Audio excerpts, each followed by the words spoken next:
A CNC router needs CAM software for tool trajectory planning. How do I find CAM software for this Marlin-based CNC router? Hi, welcome to Civil Engineering. I'm David.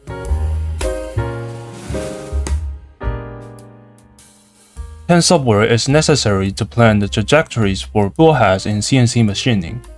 Since I had installed Marlin for my CNC router, the CAM software needs to be compatible with Marlin's G-code. While searching for software, I found someone who had created software specifically for Marlin.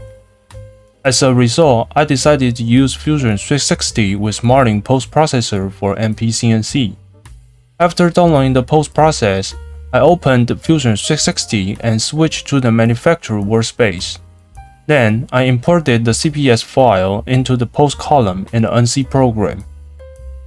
Once you have installed the post-processing file, you can use Fusion 360 CAM software with Marlin-based machines. To do this, simply update the CNC firmware to Marlin on the right-hand side. Ensure that the rest of settings match the properties of your CNC router. To proceed, you need to define the necessary tools. Go to the tool library and add new tools to the model.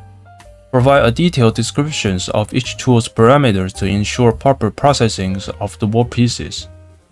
You can add tools either to the library or specific models.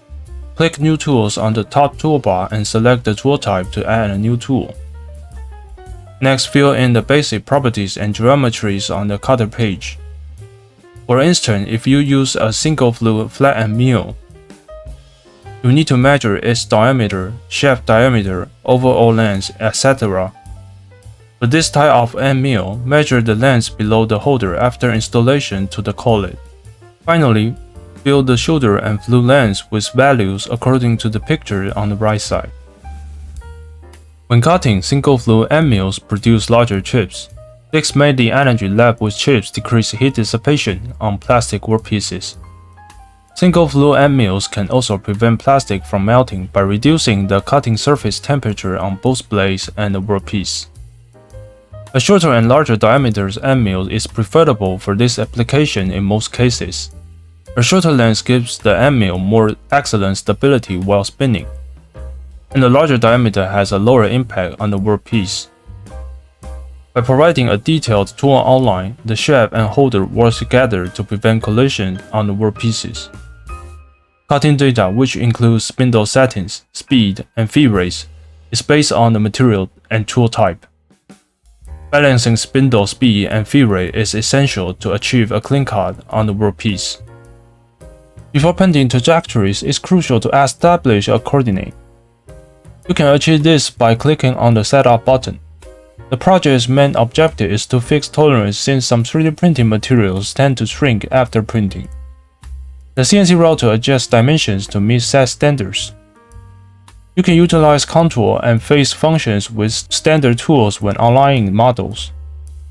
The buttons on the top toolbar generate the tool head's surface trajectories, and a pop-up window will appear to define essential details like speed, feed rates, geometries, heights, and so on. Once you have planned all the trajectories, click NC Program.